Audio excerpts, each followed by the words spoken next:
cyangwa ukagenda ugiye kimwe mama wanje yarigeze kuja gusenga amaje ndavuye muhira ndagiye kurondera ahantu nsengera nzogaruka iminsi 3 igiziki ihetse bakiki kibazo higiziki gitoreye inyishu ndamurama ndatwege ashitseyo yumva Imana irikira muhindura ivyo kugira iki ivyo gusengera arambwira bin none je navangiwe ko ndumva ko biraheno none wavangiwe nikora wowe wagiye utwawe n'amaranga mutima nakababaro k'ivyo bintu ntibagombye kumviriza ico nkiyemwe umwanya ashaka kugira iki kusengera namwe ati ifo kuba umusniper mu masengesho urana ba sniper urusoro rwose harura ko ari umuntu iri hejuru yabaherezi igituma wowe utaza kumurobanuza amavuta ni kubera wewe ntabo umuvugishwa uwo mwanya umusitse ko amavuta aba ari umuvugishwa akiri mu nda ya mama nico biri kivuga ngo Yeremiya ukiri mu nda ya mama nari naragutoranije kugira ube uvugishwa n'Imana mu mahanga Yeremiya afise ukwezi kumwe afise amezi 2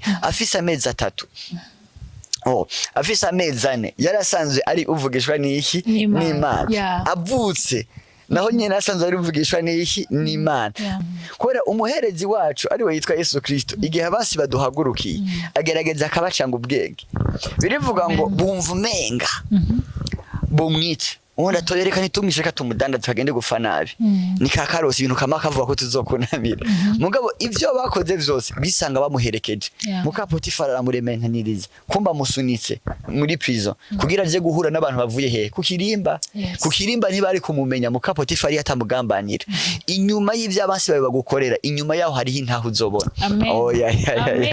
Moridekayi iyo ugwa ubonye intambara ndarose opportunité yuko Imana inyereka nk'Imana y'intambara kwera amazina yose twita Imana canke Bibiliya yita Imana Jehova Sabaotiki bagiye barita amazina Imana bivanye n'ibihe baciyemo ivyo bihe Imana ikagira iki ikabihishuriramwo bisigurira ngo umuriro wagutayemwo canke umuriro wo uri kuracamwo so kukwica ni kugira ngo uronke yindi hishurirwa gikindi kintu Imana iri ku buzima bwiwawe amen ariko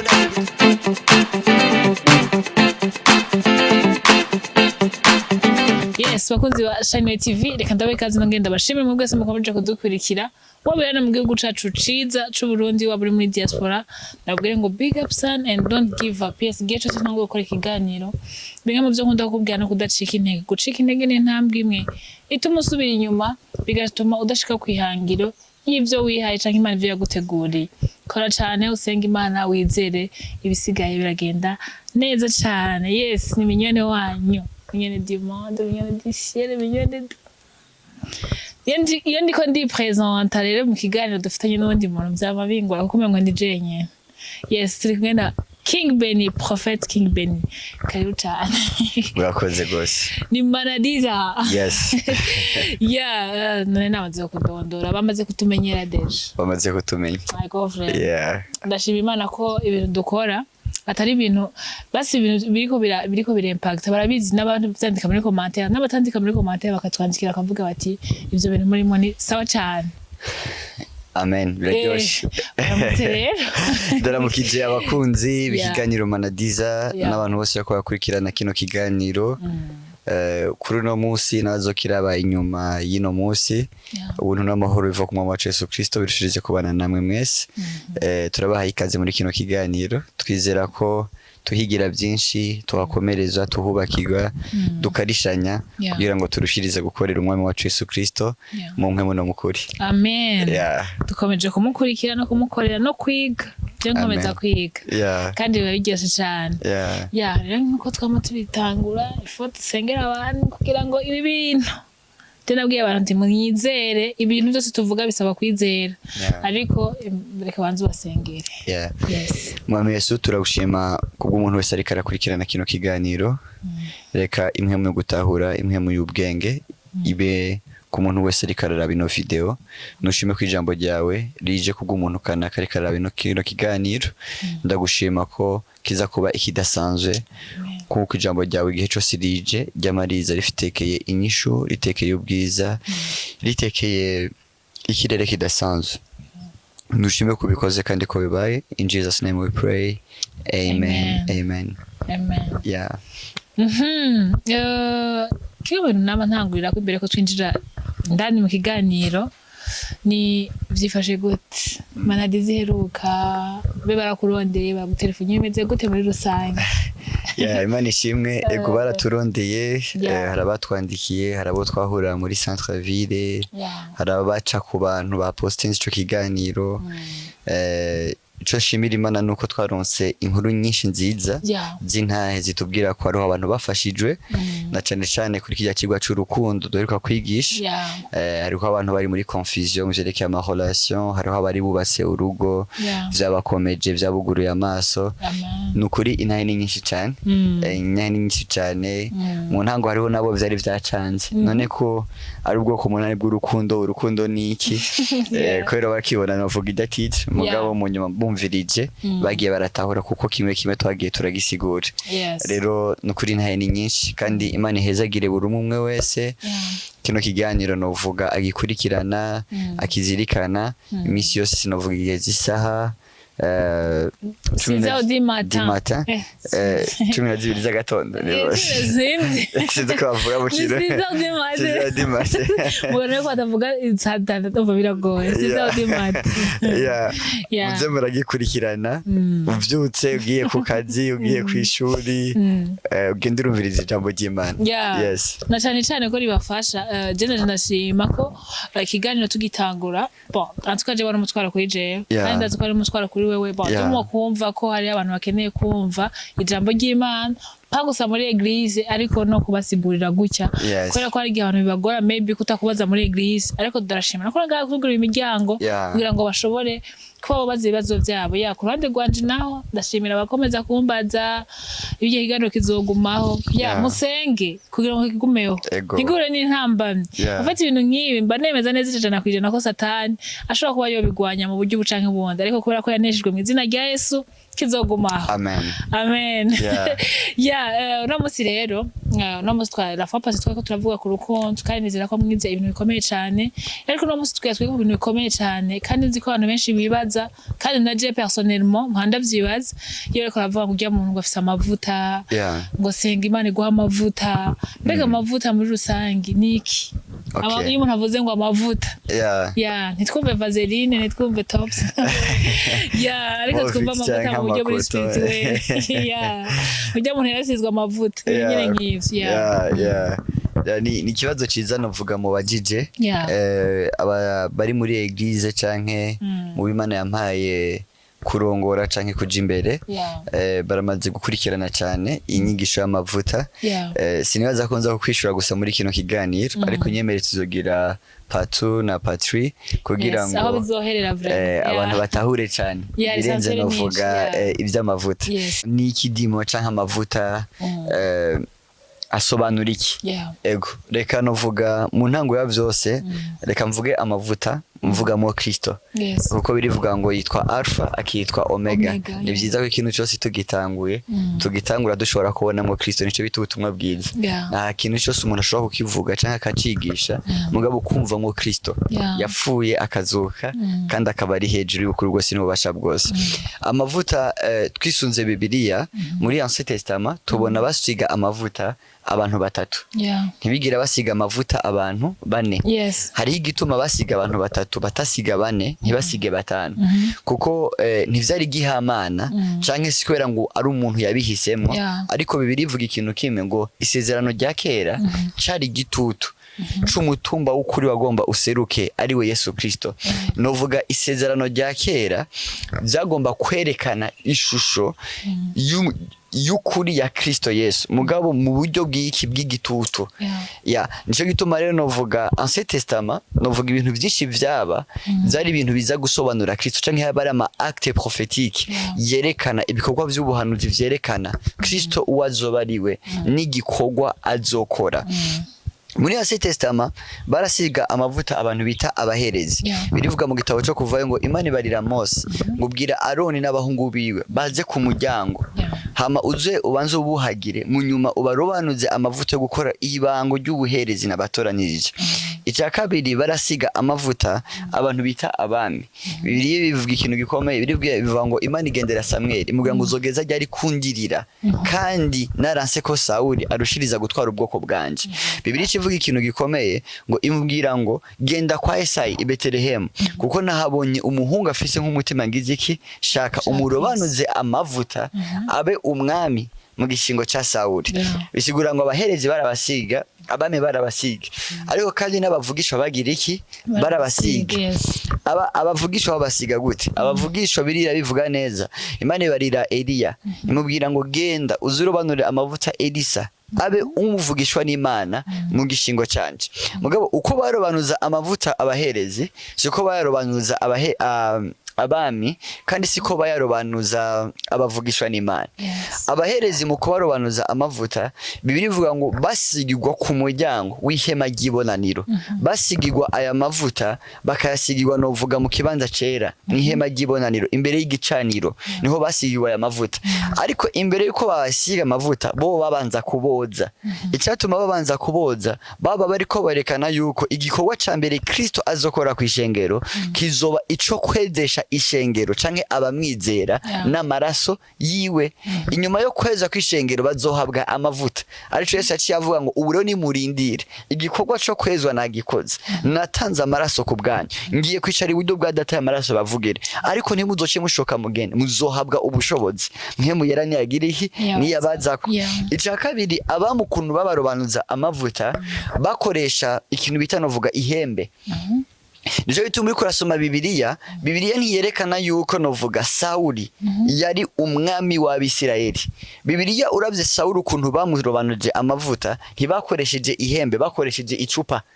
Uko kuntu badakoresheje ihembe nico gituma ubona genealogy bariko baravuga ivyerekeye ubwami bwa Isirayeli ntibavuga Sawuli, bavuga ingoma ya Dawidi.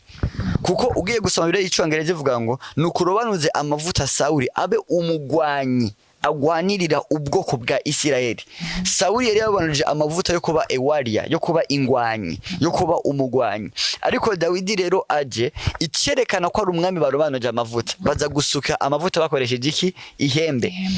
Hama umuvugisha nawo kuntu bamurobanuza amavuta ntibamusuka kwa amavuta n'icupa, ntibakoresha ihembe, bakoresha iki umutamana. Kuko umuvugisha wewe aza kuba muri sphere iri hejuru y'abami, iri hejuru y'abaherezi. Igituma wowe utaza kumurobanuza amavuta ni kubera wewe ntaba umuvugishwa uwo mwanya umusitse ko amavuta aba ari umuvugishwa akiri mu nda ya mama. Nico biri kivuga ngo Yeremiya ukiri mu nda ya mama nari naragutoranije kugira ube uvugishwa n'Imana mu mahanga. Yeremiya afise ukwezi kumwe, afise amezi abiri, afise amezi atatu, afise amezi ane yarasanzwe ari uvugishwa n'iki n'Imana. Avutse naho nyene asanzwe ari uvugishwa n'iki n'Imana. Abaye umupapa yarasanzwe ari uvugishwa n'Imana. Nico gituma bo baca bakoresha umutamana. Kubera iki bakoresha umutamana? Bariko berekana yuko onction prophétique iza kuba générationnelle, iza kuba iyurunganwe. N'umutamana ugenda uragira iki uratangwa. Nico gituma novuga bo rero bakoresha novuga umutamana mu kumurobanuza amavuta. Hama mu gukoresha umutamana igituma batakoresha bo amavuta ni kubera umuvugishwa n'Imana abari muri class cyangwa abari muri level y'abantu bita novuga a man of God, un homme de Dieu. Sivyo? Urashobora kuba novuga un serviteur de Dieu mugabo utari un homme de Dieu. Urashobora kuba umukozi w'Imana mugabo utari umuntu w'Imana. Ndacanganyikiwe. Abakozi b'Imana bose si abantu b'Imana, ariko abantu b'Imana barashobora kuba abakozi b'Imana. Okay, reka ndabivuge neza. Bibiliya iravuga ivuga ko abacamanza n'abakozi b'Imana. Bibiliya iravuga novuga abapolisi bavuga nk'abakozi b'Imana. Ikiravuga abasirikare bavuga nk'abakozi b'Imana. Ivuga ko ari abaserviteur de Dieu. Uhuye n'umuganga ni umuserviteur de Dieu. Uhuye n'umujournaliste ni umuserviteur de Dieu. Sinde kerekera vyo. Muri iyo domaine ariko arakorera Imana kuko hariho itara yavukanye. Hariho ingabire yagize iki yavukanye. Mugabo iyo hageze kuri le prophète ntibaba ba serviteur de Dieu, ntibaba abakozi b'Imana, baba abantu biki b'Imana kuko bobo abari inyegu zatanzwe.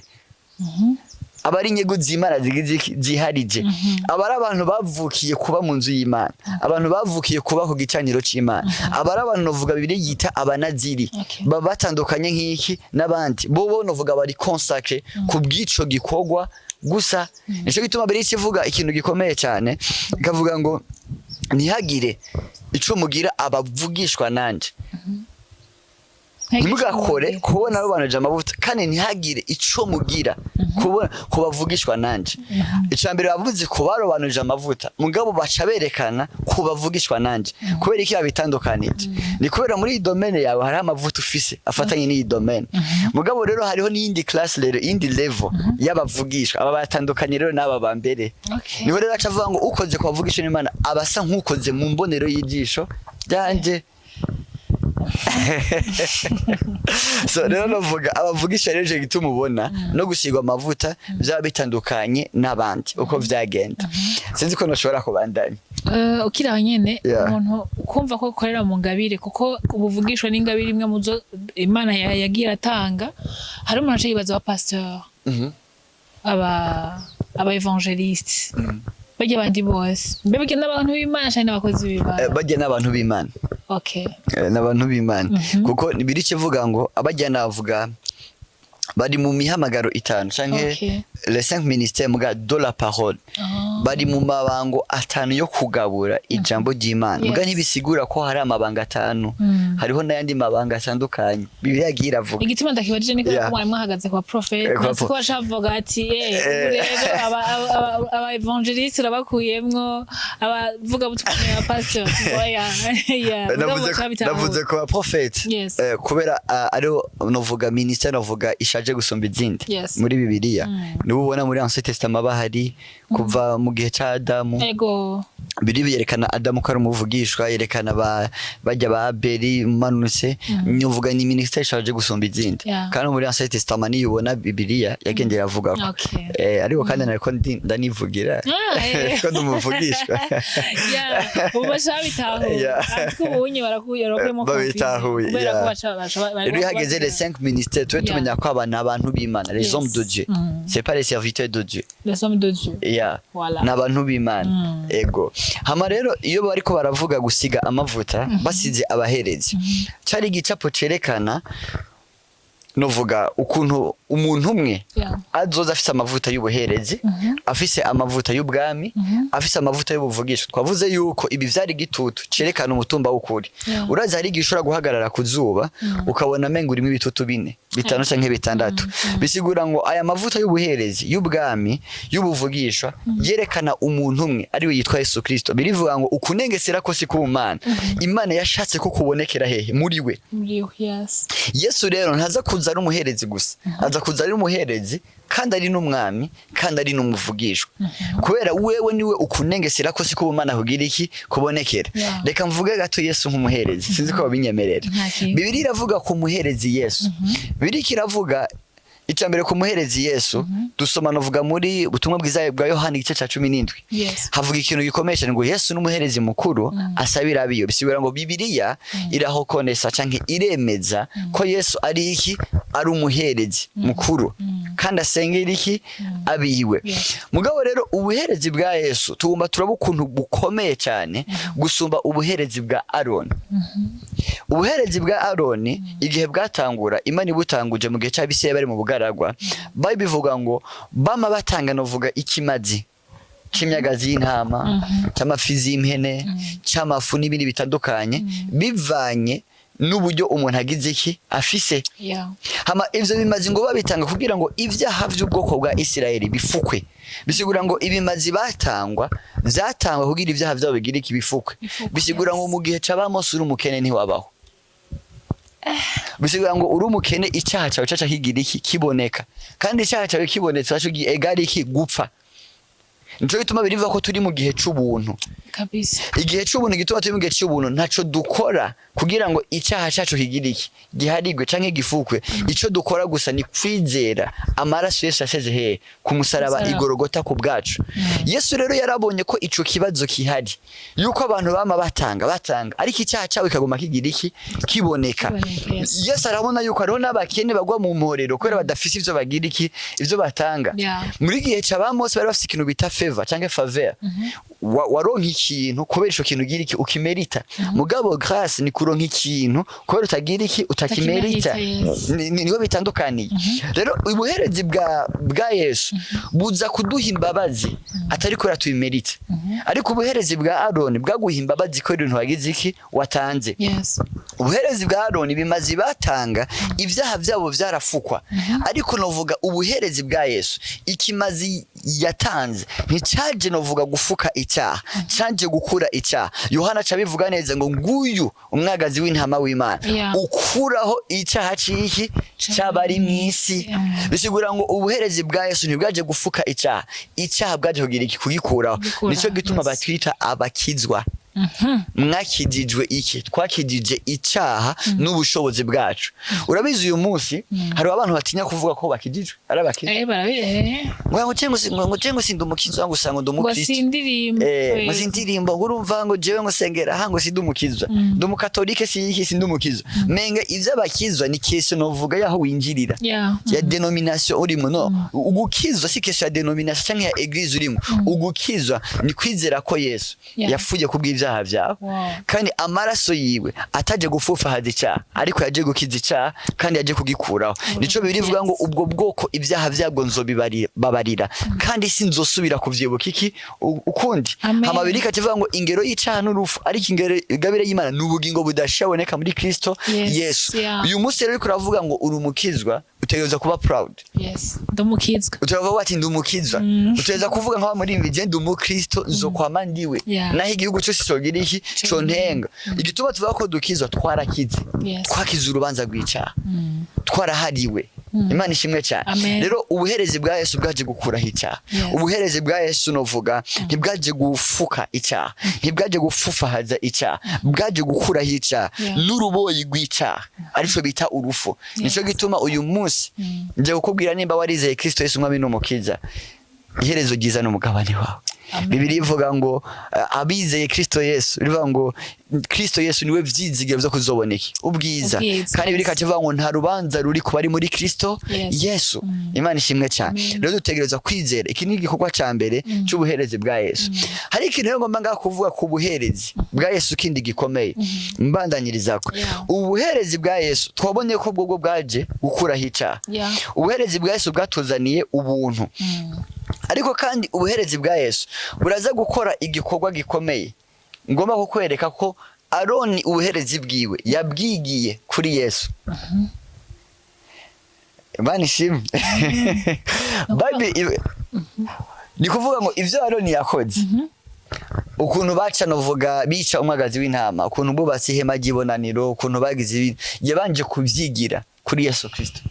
Hama yavyigiye kuri Yesu Kristo ryari tugira okay. Mwari muzi ko Yesu yari asanzwe aza kwisi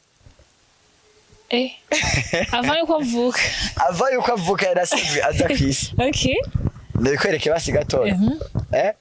Bible iravuga ku bantu bitwa Shadrach, Meshach n'Abednego. Bivuga ngo banka gufukamira cyangwa kunamira igishushanyo.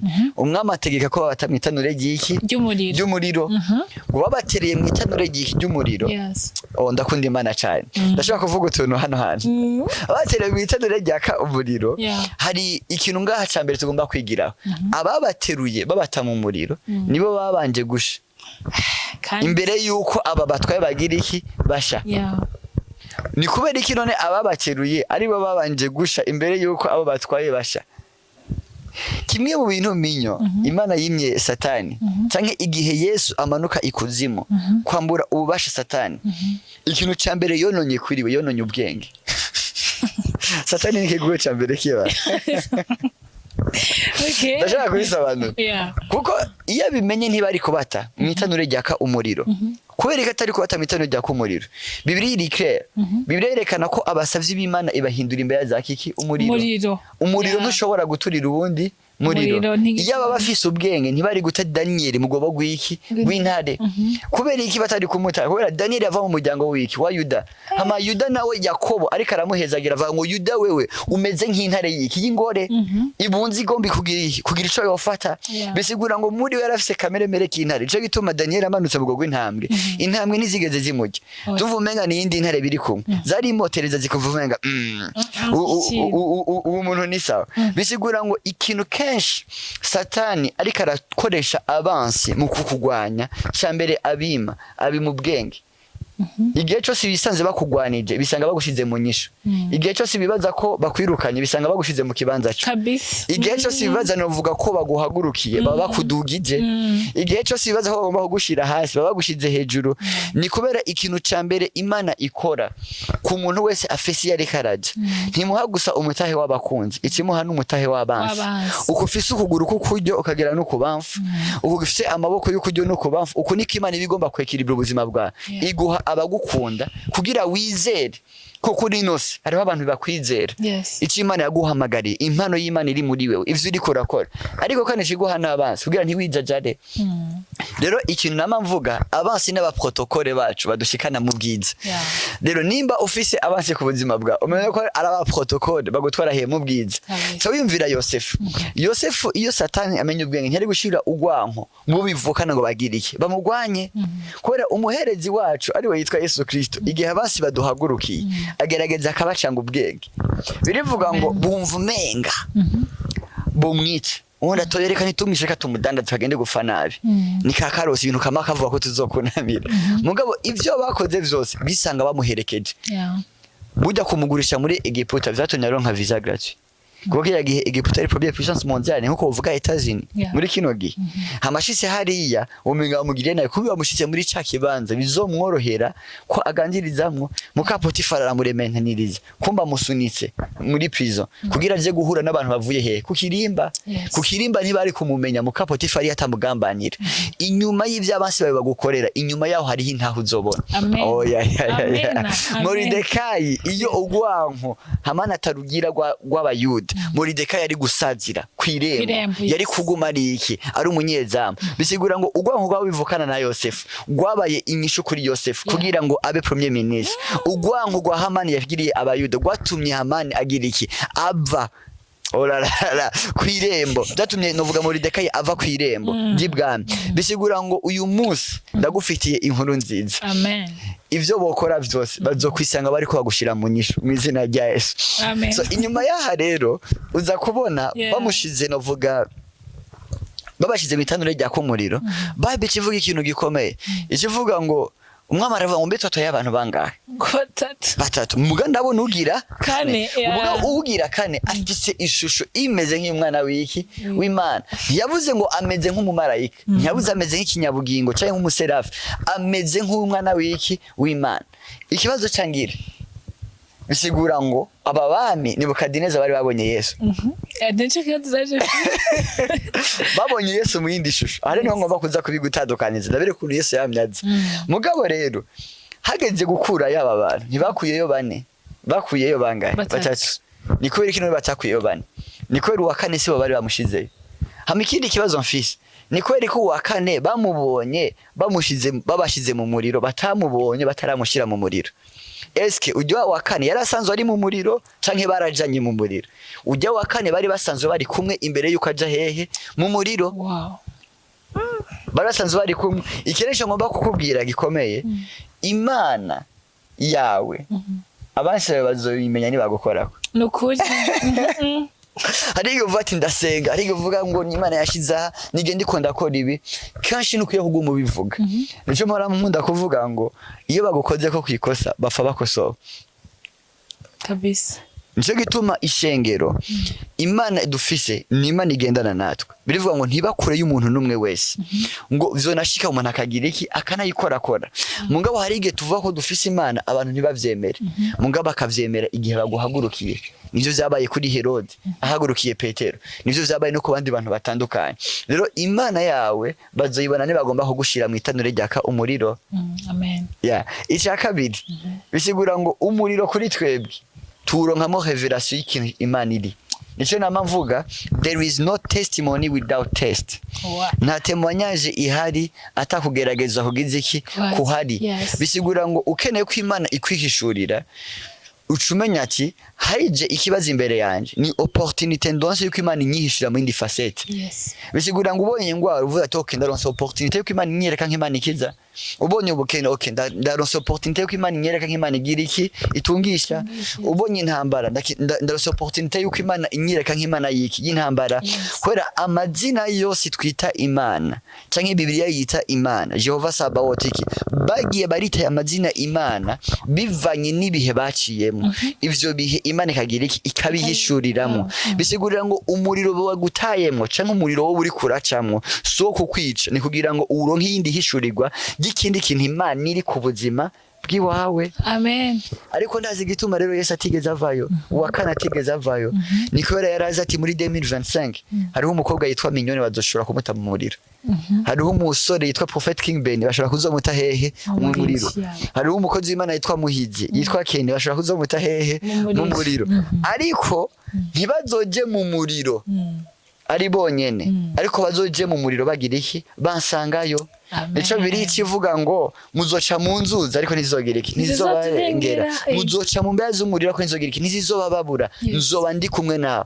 aho woja hose umenye ko Imana yawe igize iki iriyo nimba ari mugobo gw'intare yagutanze kubayo nimba ari mu muriro iriyo nico bituma umuherezi wacu dufise abayira hose incarime amen iyo rero ugiye ahantu iyo uri mu bihe kanaka ntore bibaza Mana wantaye Mana urihe oya hariho by'amasengesho ntemera ndakubwiye amasengesho ntemera hariho umuntu ashobora kuvuga urumva ugiye nko ku kazi nko muri bio mfate kuri wewe for example ariko sibishobora ko ari wewe ubikora nahaki usanga naje kubwira ugashavuga ngo Mana ngwana ndashitse ku kazi ndaguhamagaye ubane nanje kuri aka kazi Imana ntuyihamagara ngo igusange ku kazi kuko deja isanzwe ihari kuko ibera hose iki icyarimwe wa kane abera hose iki icyarimwe abo uvuga ati Imana ndagushima ko wampaye gushika ku kazi ndagomba unyiyereke kuri aka kazi ugiye muri bisi nturinde guhamagara Imana igusange isanzwe iriyo ugiye muri douche ugiye hariho hose nturinde guhamagara Imana ngo Mana ngo nazi ngo bane nanje deja isanzwe iri kumwe nawe ni ivyiyumviro vyawe gusa bitizera canke bitazi ko Imana igize iki iri kumwe nawe kuko uwakane umuherezi dufise ashoboye vyose azi vyose abera hose icyarimwe amina aho rero n'umuherezi yitwa Yesu mugabo reka ce mbana ndabereke Yesu ko yamyaze mbere yuko aza biciye muri Mariya ubwa mbere yamaza aje kwihishurira ubwoko cyangwa gutabara ubwoko bw'Imana ariko yaje biciye muri Mariya kugira ngo novuga acungure isi ubwa mbere yaraza ari nka message imuzanye nk'ikintu aje gukora nico biri kivuga ngo ivyavugishwa bakera barabibona ngo bakanabisanganira ngo ariko bakabwira ko atari iki ko atari vyabo ari vy'ibigihe kizogira iki kizoza baramubona ariko barabwirwa ati ubu suwi wanyu ubu abiki wabigiye kizogira iki kizoza ubu ni wazoba muri bo ubu ni wazogendera muri bo nico biri kivuga ngo mbega mwonyubakira inzuki no kwibera ahantu ki nizo Imana yigeze kubabaza kabwira ngo ariko nzokuyubakira inzu ubona Imana yagendera bivuga mu vyanditswe vyinshi cyane rero novuga niki kintu novuga gikomeye mugabo rero Yesu yaraje biciye muri Melekisedeki Melekisedeki bisobanura umwami w'amahoro umwami w'i Salem bavuga Salem apana Yerusalem kubera Salem bisobanura amahoro bacavuga ngo ntase uwo nta nyina uwo nta tanguro ry'ibihe nta herezo ry'ibihe ntibazi ngo n'ukuntu yagize iki yarangije nk'yahejeje uwo wariko baravuga yari Yesu Kristo uti ni gute yari Yesu Kristo ninde tuzi atatangura ataherezo Yes. ni Yesu. Yeah. Ninde tuza tavye no kwifuza ko umugore n'umugabo. Yes. Ibishi vuga ngo ubwa mbere na mbere jambo yariho kandi uwo jambo yahoranye n'Imana kandi uwo jambo yari Imana. Icya kabiri Yesu yitwa umwami w'iki w'amahoro. Melkisedeki nawe yitwa umwami w'iki w'amahoro. Ibishi vuga muri Yesaya ngo ubutware bizoba ku gitugu ciwe azokwitwa umukama canke umwami w'iki w'amahoro. Yes. Ni Yesu Kristo. Rero Aroni yigiye ivy'ubuherezi biciye muri Yesu muri Melkisedeki. Bibiri bivuga mu gitabo c'Abaheburayo hacavuga ngo kuko ubwo buherezi bwa Aroni ngo bwigiye ivy'ubuherezi ngo nawe nyene yatanze icacumi biciye muri Aburahamu igihe abihereza nde Melkisedeki. Igihe Aburahamu yatanga icacumi agiha Melkisedeki no hano hambere tubona birerekana umuntu atanze icacumi. Birivuga ngo Melkisedeki acamuhesha iki umugisha. Bible kivuga ikintu gikomeye. Ikivuga ngo ico gihe yatanga icacumi. Burya na Aroni yari karatanga iki icacumi muri Aburahamu. Yeah. Bibilika kivuga kandi yuko ariho yigiye ivyiki vy'ubuherezi. Bisigura ngo Aroni yigiye ivy'ubuherezi biciye muri Yesu Kristo. Kubera iki yategerezwa kuvyiga kugira ngo Imana iboneke kwiri nyagaheta muri vyose. Yes. Iboneka ko ari nyagaheta muri vyose. Mu buryo bw'imhemu hari ibintu twitwa spiritual DNA. Kamere kimwemu canke karande kimwemu. Ico cigwa tuzokiga mu misi iheruka. Nzokwereka yuko hari ibintu woshobora gukora nk'abari wewe gusubikoze abari n'abana bawe bagize iki babikoze. Nivyo vyabaye rero kuri Aburahamu. Aburahamu igihe ari karatanga icacumi uwo menga muri we niwe wenyene ari karagitanga. Kumbe Yakobo ari karagitanga, Isaka ari karagitanga, kumbe na Aroni ari karagirisha aragitanga. Nico biri kivuga mu gitabo ca Ezekiel ngo base bariye inzabibu z'ibitumbwe amenyo y'abana babagiriki arajiginyugwa. Mu bisanzwe umuntu yumva n'akwiye kumva gu ivyo yariye. Ariko spirituel maberekana ko abavyeyi barariye. Abumvise gu ivyo bariye niki n'abana. Aha ushobora kubona aho ibintu ushobora gukora ntibigire gusa efe kuri we bikagira efe no kubazo gukomokako bose. Izo ariko tuzovyiga. Nagomvye gucisha ko gatoya kugira ngo tubitahure yuko spirituellement hari ikintu wowe ugikoze atari wewe gusa. Ndanahimiriza abantu iyo biri kiravuga kori neza itware neza gira ibi koruku si inyungu y'Imana ni inyungu yawe n'abazogukomokako. Kuko nimba ndiko ndigisha uyo mwanya n'umwana wanje ndiko ndamwigisha kwigisha ijambo ry'Imana. Nimba profetize umwana wanje azoza profetize. Nimba senga umwana wanje azoza ari umusenzi.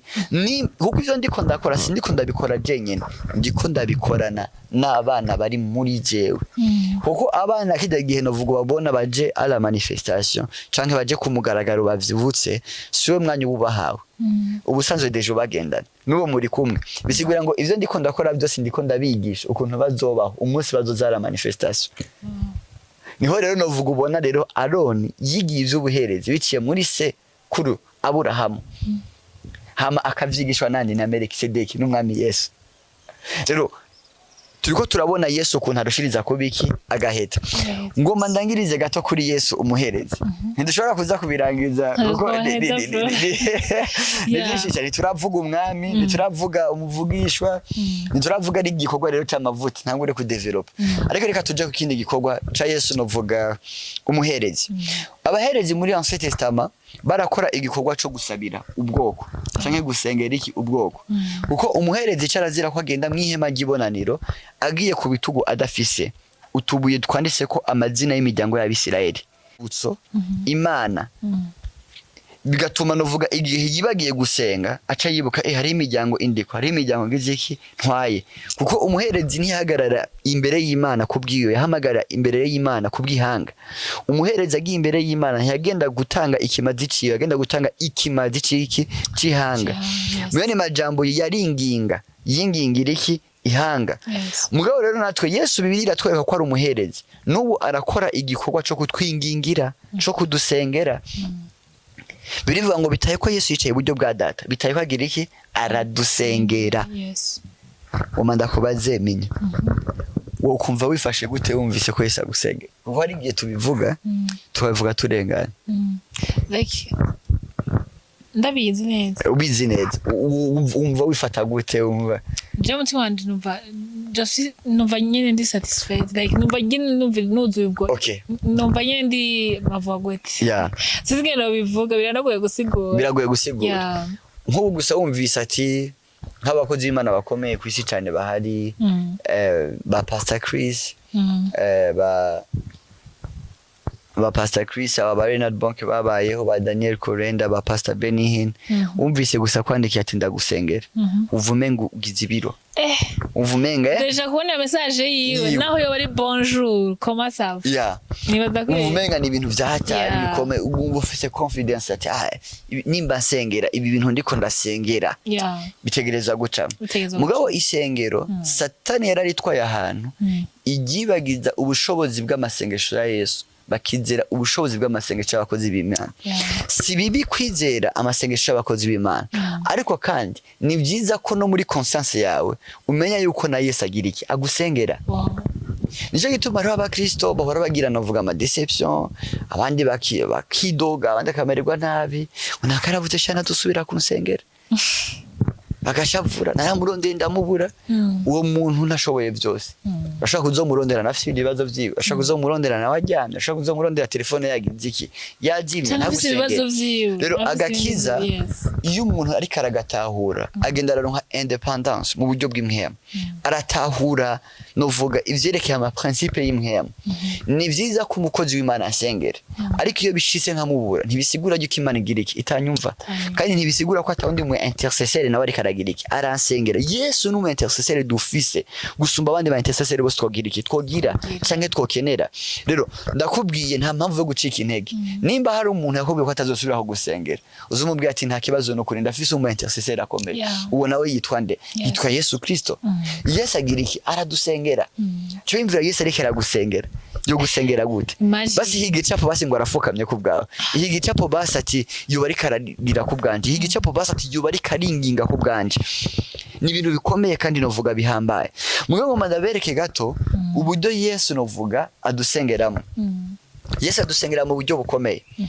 birivuga ngo yicaye iburyo bwa data bitaye ko aradusengera bavuze uburyo bwa data abantu baca bibaza ati mu ijuru hari intebe zitatu niho kuno banishe hari indenga Imana data Imana mutima mwera Imana zitatu zifite intebe hehe mwijuru mwera Imana mwijuru nta ntebe zitatu zihari igihe Yohana yayibona yavuze ngo mbona intebe igihe Ezekiel yahabona avuga ati mbona intebe igihe Yesaya yabona yavuga ati mbona ntibavuga ngo mbona amatebe mbona intebe kubera iki mwijuru uhagaze kubona Imana ntubona uwundi ubona Yesu Kristo birivuga ngo niwe shusho y'Imana igize iki itaboneka uvuze ati Imana ndakeneye kunyereka Imana ndakeneye kukubona Imana ntushobora kuyibona mu yindi shusho atari ya Yesu Kristo kuko Imana yo kwiyereka mu yindi shusho atari ya Yesu Kristo wocufa nico Imana yabariye Mose nta woshobora kumbona ngo agire iki ngo abeho rero Imana igihe yiyereka isi igihe yiyereka abo yaremwe igihe yiyereka ivyaremwe byose yabiretse mu ishusho y'iki ya Yesu Kristo Imana ishimwe cyane ariko ko baravuga iburyo bwa data baba ariko bavuga igikorwa yakoze ku musaraba kuko ibyo bwa data hasobanura inkomezi koko kukuryo ububasha ubutwari aho kandi hasobanura n'igikorwa Yesu yakoze ku musaraba c'ubuherezi cyo gusesa amaraso cyo gucungura isi rero mu buryo bwa data ko yerekana yuko igihe nicaye iburyo bwa data bandi muri office y'igikorwa c'ubuherezi nico biri bivuga ngo numuherezi yagerageje muri vyose ngo ashoboye gutahura natwebwe tugerageza ngo kandi akadusengera ngo akadukiza muri vyose apana kimwe akadukiza muri vyose Yesu arashoboye kugukiza muri vyose kuko numuherezi yagerageje muri vyose icya kabiri ngo aradutahura igihe bishise tukagira intege nke igihe bishise tukazazanirwa igihe bishise twumva turaremerewe igihe umuhamagaye aragutahura nguko ngo nawe arabizi icya gatatu ngo acagusengera icya kane acagira iki ngo acagukiza vyose rero bariko baravuga iburyo bwa data bariko bavuga ico kintu rero bariko bavuga ngo Yesu aradusengera ngo umuntu akwerekere kugusengera ukuntu bimeze umuherezi Yesu ukuntu adusengera umuherezi Yesu abanza kuza gusengana nawe kuko birivuga ngo ubwacu ntituzi gusenga uko bigize iki uko bikwiriye minyo we ntuzi gusenga jewe sinzi gusenga nta muntu numwe agize iki azi gusenga benshi vuga ikintu gikomeye cyane ngo uko tutazi gusenga iyo tutazi gusenga ni kubera nk'ubu urashobora gusaba nk'akarorero visa Imana itabona ko ukeneye visa Imana ibona ko ukeneye nka mariage for example umuntu agasaba mariage mugabo Imana ikeneye ko yubaka inzu umuntu agasaba no vuga kubaka inzu Imana ikene ko aja kwinvestisa muri Dubai sinzi ko itahora bisigura ngo iyo rero turiko turasenga dushobora gusenga nabi kubera turongorwa no vuga na parti y'umushaha ivyo tuze ibigumbagumba amahitamwo yacu nico biri kivuga rero ngo mpemu yera acagira iki aca dusengera atunihiriye iminihito giriki itovugwa nico gituma ugomba gusenga neza hakaryo mpemu yera giriki agusengere vuga ati mpemu yera ndagomba dusengane nabari we umuhasije do Pierre kawe aguhe sije do Pierre hari abantu bihora bishikira ugasanga ugiye mu cumba ngiye gusengera iki kintu ngo baje gusengera umushinga nta ushitse ukaza wumva menge sije irahindutse gusenga kuvumenga gusengera akazi ati none natewe kumenga nasengera ibitaje none ntiwatewe ahubwo Imana yakoretse icihutirwa cyo kugira iki cyo gusengera ugasanga wari ugiye gusengera umushinga na Imana kubiye gusengera iki abana cyangwa wagiye gusengera ibisogokuruza ni kubera mpemu yeri gihe cyose aguhaye sije do Pierre abakene kusenga ikintu mu mwanya wo mu gihe cyo kubera ico kintu uca wishurwa mu gihe nyaco mugabo ikibazo kenshi tugira tugenda gusenga dutwaye ibintu mu mitwe yacu mu makarni nigihe mpemu iraduhaye ibintu byo gusengera binyuranye n'ivyo tuvumenga turatewe cyangwa ukagenda ugiye kimwe mama wanje yarigeze kuja gusenga amaje ndavuye muhira ndakikurondera ahantu nsengera nzogaruka iminsi itatigize iki ihetse bakiki kibazo higeze iki gitoreye inyishu ndamurama ndatwege ashitseyo yumva Imana irikira muhindura ivyo kugira iki ivyo gusengera arambwira bin none je navangiwe ko ndumva ko biraheno nti none wavangiwe nikora wowe wagiye utwawe n'amaranga mutima nakababaro k'ivyo bintu ntibagombye kumviriza ico mpemu yari umwanya cyangwa kugira iki kusengera namwe ati ifo ko umusniper mu masengesho urana ba sniper urusoro gose harura ko ari umuntu umusniper ntare kuri urusoro atabona target neza arinze ari kurusa bati umuntu ndamuhitana rero abantu basenga barongowe da mpemu yera bacika ba sniper mu buryo bw'impemu isengesho ryose ryabo riragema nta jambo ryabo rikorokera hasi bamera nka ba Samuel bivuga ngo Samuel nta kintu na kimwe avuga cyakorokera he hasi namande none gute atumviriza ico mpemu yari karagira iki aramubwira ashafata umwanya wo kwikonsanta yabaye kwihata mami ngayo ntusuye gusengera ibi bintu sengera ibi kandi uzumara umunsi umuco gira iki uco utaha wishuwe turabona arataje Ijo bitano vuga mpemu yera aradusengera ubwashu ntituzi kugira iki gusenga rero uwo muherezi yitwa Yesu araza gasengana natwe hamaza gusengana natwe muri office ya mpemu yera mwishusho yiki ya mpemu yera hama iburyo bwa data acafata ishusho y'ubuherezi y'umwana y'Imana mwana ngo aca twingingira biri kivuga ngo ayo maraso yiwe acavuga ivyiza gusumba iki amaraso ya Abeli acaguma avuga cagikorwa kuri data yakoze acaza kudusengera mwishusho y'Imana mwana ariko rero hageze ko twishura aca twishura mwishusho y'Imana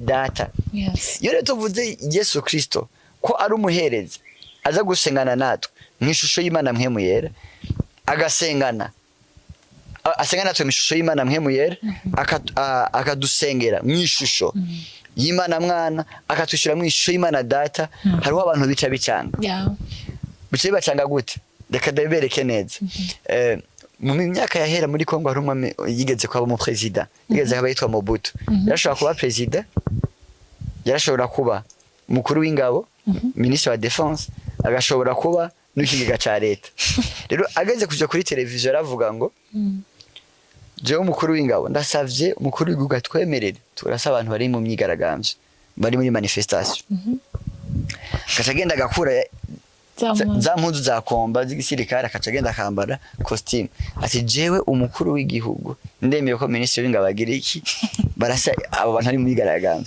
n'umuntu umwe ariko akorera mu ma office atandukanye muga n'umuntu umwe n'umuntu umwe acitse umukuru w'igihugu acika umukuru w'ingabo kandi yongera acika novuga ministre novuga w'ivy'ibigega vya leta reka nongere ngarukana kandi karorero hariho abapapa canke abamama bubatse iyo ari mu rugo acika umushinga nta canke umugabo wo bubakanye ariko kandi ku bana acika papa wabo ariko kandi hageze ku kazi acika boss abafise abakoresha n'umuntu umwe ariko afise amafashi tagize iki atandukanye muhira yacise umushinga ntaye ku mugore wiwe yashise umuvyeyi ku bana biwe ariko ari ku kazi nimba novuga ari ku kazi nk'akarori nimba ari umukoca wa football bavuga koca nimba ari umuririmbyi bamwita umuririmbyi nimba novuga ari umu engineer bamwita iki engineer naka nimba ari umusoda bamwita colonel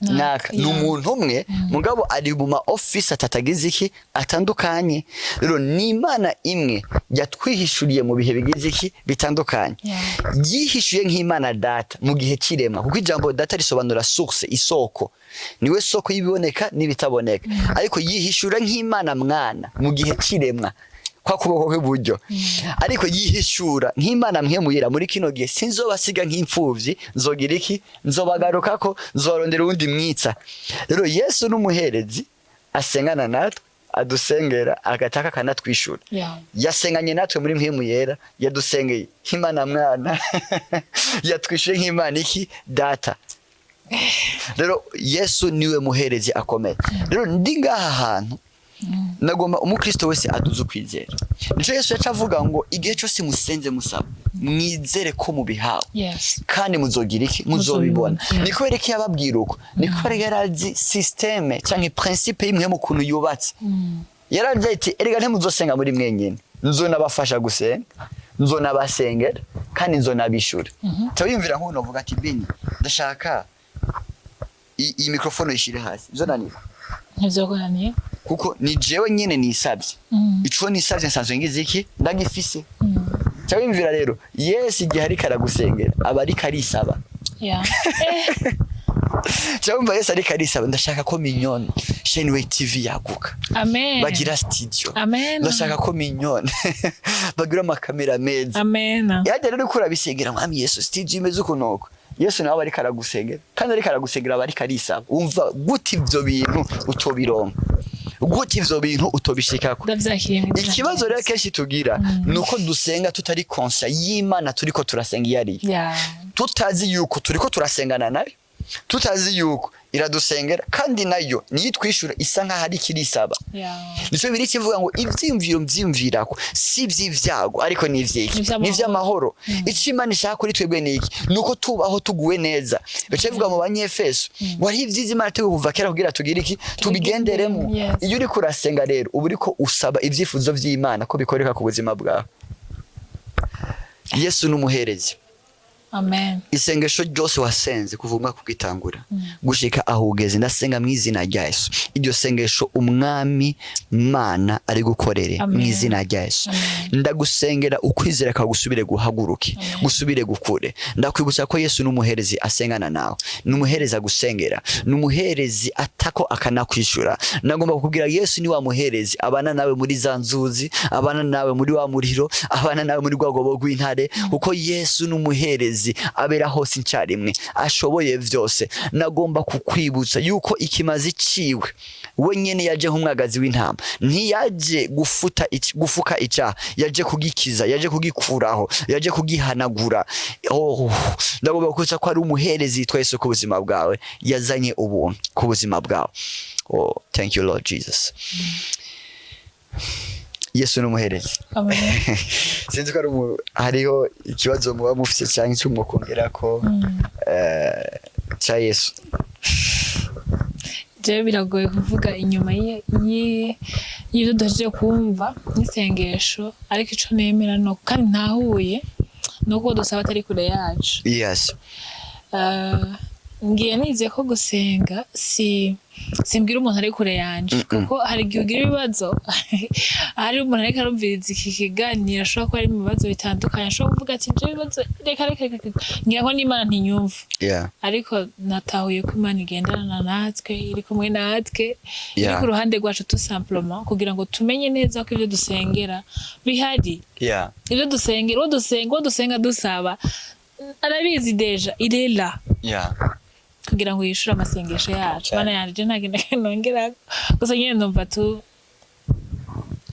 Imana ishimwe nta nakimwe nibaza ko dukureho ivyiyumviro vyo kwimvira ko Imana duhamagarira hariya mu kirere ntiri kure yacu Pawulo avuga ngo uvyokunda ko n'umuntu ayikabakaba n'ukuri hari umuririmbyi nakunze avuga ngo iratwegereye gusumba imyambaro twambaye ari kumwe nawe nico kitugora ntari kure yacu kandi nawe uriko uraca mu bibazo mu ngorane ntucibaza done umuherezi yanditse nkabijemo nyene no ni kugira ngo ikwishurire mu yindi shusho utaruyizimo ni kugira uronke indi revelation ikomeye utaruyiziko hari igihe nawe ushobora kwibaza kwereka aba bantu bampagurukiye ukuntu n'aba protocole bagushikana abo baje kugira ngo ubuzima bwawe bugire ekilibre ntiwijajare reka ngo tufise amaso cyo wijajare bose bagukomera bashi n'ibiganiro ntawozi ko twabana tubikora usanga atakiri yuko gatabansi bahari so ndakwibutsa kandi yuko urumukizwa urakijijwe mu izina rya Yesu kandi wibuke ko Yesu yazanye ubuntu ubiryoherererwe agakiza nta mafaranga nta kitwo bigura n'ubuntu bwiwe gusa Imana ihezagira abantu bose babanye natwe muri kino kiganiro tuzobandanya na partie ya kabiri aho tuzovuga Yesu nk'umwami bizoba biryoshe cyane turiko turavuga Yesu nk'umuvugishwa tuzaje tuja kwidonido naho turabe mbe amavuta asobanura iki mu ndimi zitandukanye bayakoresha gute muri Ancien Testament afise asobanura iki akora iki ku buzima bw'umukristo nizera ko tuzohezagirwa bidasanzwe mpimiriza abantu bose barabana no ma video kugira ama partage menshi kugira benshi bakurikirane channel TV benshi bakurikira kino kiganiro ca MANADIZA kugira kandi benshi ubuzima bwabo bw'imwe mu bukure bashike mu kumenya ukuri mwarahezagiwe turabakunda sinzi ko numva nkumbuye ikiganiro kizoza n'abandi badukurikirana nizere ko umva murindire umva jena numva ndagikumbuye deje namwe mugikumbure mukirindire kandi muze mukirabe ndavuga ati wafashijwe ureke mugenzi wawe nawe afasha cyese mvuga ngo mupartage kugira ngo kigira ama views menshi ahubwo kugira ngo nimba ari umuntu byo byateguye ko akire akure byinshi muri ivyo ndazi ko Imana izaduhezagira twese urakazi cyane nizera ko twarangiza tubasengera tubasengere data mu izina rya Yesu ndasengera umuntu wese ariko arakurikirana ino video akure mu buntu bwawe atahuri igikorwa c'ubuntu wakoze ku musaraba igorogota amenye yuko agakiza yakiriye atari kubw'ibikorwa ariko kubw'ubuntu biciye mu kwizera ndasengera umuntu wese ariko aradukurikirana yuba ariko aca mu bihe bisa nkaho bigoye umukomeze umutima umwereke ko ivyo bihe binyegeje irindi hishurirwa ry'icuri nkuko abakumenye nk'Imana ikize bakubonye bagwaye ukabakiza